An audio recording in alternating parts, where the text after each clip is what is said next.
कबीर बादल प्रेम का हम पर वर्षा आई, अंतरी भीगी आत्मा हरि बन राई। तो प्रस्तुत पंक्ति में कबीरदास जी कहते हैं कि प्रभु और प्रेम की गुरु के प्रेम और उनकी अनुग्रह कृपा का बादल हम पर बरस गया। उनके प्रेम रस से मेरी अंतर आत्मा भीग गई और मैं आनंद से भर गया। देखिए, वर्षा शब्द इसमें आया है। वर्षा शब्द का मतलब होता है बरस पड़ा। हम परी का मतलब होता है हम पर। आत्मा का मतलब होता है आत्मा। और बनराई मतलब होता है समस्त विश्व, पूरा संसार। ठीक है।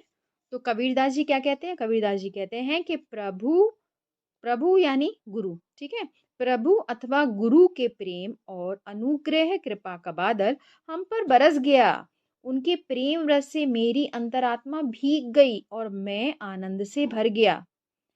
इसी आनंद के संपूर्ण बनराई भी हरी भरी हो गई, अर्थात समस्त विश्व चेतना और आनंद में प्रतीत हो रहा है। ऐसा लग रहा है कि पूरा संसार आनंदमय हो गया है और ऐसा प्रतीत हो रहा है।